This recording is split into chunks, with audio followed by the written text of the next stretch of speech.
Good afternoon, viewers. I hope you are fine wherever you are. Welcome to Talk to Africa. My name is George. Has the game changed in Azimio with the entry of Kalonzo Musyoka in as far as the deputy president position is concerned? If you're watching this channel for the first time, kindly subscribe to our channel so that we can grow our family. At the same time, if you like any of our programs, kindly like the same on YouTube.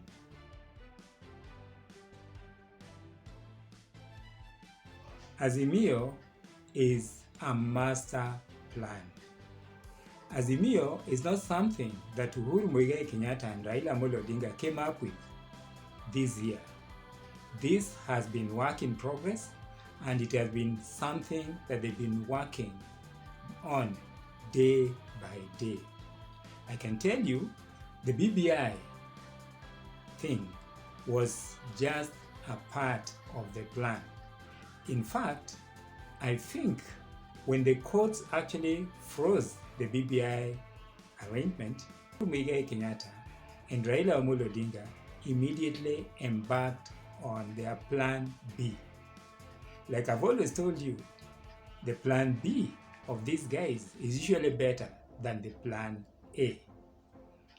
Uhuru Kenyatta all along knew very well that in the event that courts had gone the way they did, what other thing would they come up with in terms of running and getting the numbers they require in August this year. You remember very well that Fred Matiang'i wanted to stand as president or for presidency, and he shelved his ambition because of Raila Odinga and of course Uhuru Kenyatta.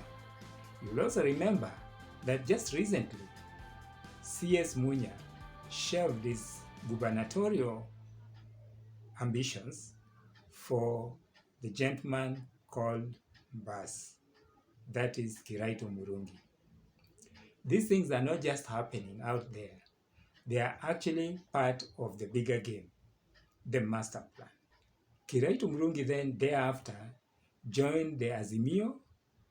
Of course he worked out his maths. He checked on the ground. And Kiraitu Murungi, by the way, is very influential on the ground. So with the support of Munya and the other Meru leaders, it was easy for Kiraitu Murungi to actually now join Azimio without any repercussions. This master plan has been there for a long, long time. I can tell you for sure that the master plan includes 2027 succession politics. That I can tell you for sure. So with the entry of Kalonzo Musyoka, I don't think that the position of running mate is on the table for discussion. That is out of the question. It's totally out of the question. In fact, I can tell you this. Raila Odinga has no say whatsoever, as I've always maintained in this show, in the deputy president position. The person who is going to make the final call on the master plan, or rather on the deputy position of Azimio, is none other than Uhuru Kenyatta. If you are keen yesterday, Uhuru Kenyatta revealed how the cabinet is going to be formed by Raila Odinga. That kind of gives you insight into what they were signing yesterday is not child's play. These are not documents that were being signed hurriedly yesterday because Kalonzo Musyoka had come on board. These are things that have been there, and it has been work in progress that was formalized yesterday. So the entry of Kalonzo Musyoka into Azimio is not changing the equation at all. All along, a lot of people thought that Kalonzo Musyoka was negotiating with Raila Odinga. That is false. All along, Kalonzo Musyoka has been negotiating with the master, Uhuru Kenyatta. This is what actually brings me to the issue. Do people like Moses Kuria, right? Like Rigathi Gachagua, like, all these Mount Kenya voices that have been actually castigating and calling Uhuru Kenyatta names, do they really know what they are doing? Uhuru and Raila is a team that has been trained since independence to manage the affairs of this country. William Samoei Ruto similarly made a big mistake and a big blunder. He initially thought, of course he realized that there's a project going on. And he's mentioned that, and that's the reason why he's crying wolf out there. He realized that there's a big project and brought in this concept of basically deep state. It's not a joke. William Ruto knew it. Of course, Moses Kuria doesn't know. Rigathi Gachagua don't know anything. When they talk about big state, it is deep or big state. These people have been trained all along with their parents, Raila Odinga and Uhuru Kenyatta, to lead. William Samoei Ruto made that basic mistake of underrating Uhuru Kenyatta.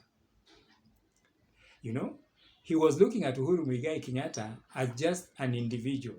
In fact, he's claimed severally that he is not mulevi, he is not mtu wa kukunywa bangi, that kind of thing.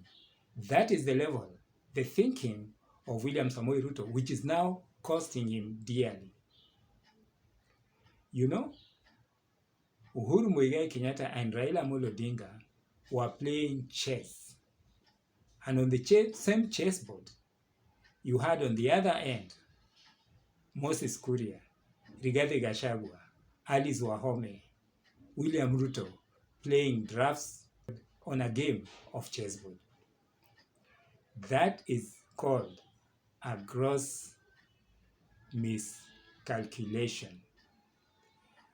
Like I said in my earlier programs, the decision, there is no doubt that the next president of the Republic of Kenya will be actually a gentleman called Raila Amolo Odinga.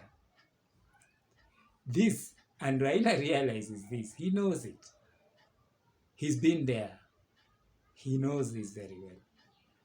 He's basically part of the big plan and the success of this particular transition from Uhuru Kenyatta into an administration of Raila Amolo Odinga, which in effect, in my thinking, will be 5 years. That is the plan. Like I said, these guys were thinking beyond 2027. Kalonzo Musyoka, either knowingly or unknowingly, was negotiating the position of deputy president in Azimio with none other than Uhuru Kenyatta. The final decision of the person from Mount Kenya, of course, like I've always told you, who will actually be the deputy president to run alongside Raila Amolo Odinga, and the appointments of that particular cabinet will come from Uhuru Kenyatta on one hand and Raila Amolo Odinga on the other hand. So the maths has not changed with the coming in of Kalonzo Musyoka into Azimio. Thank you very much for watching. Welcome to Talk to Africa. Again, my name is George. Mungu awabariki.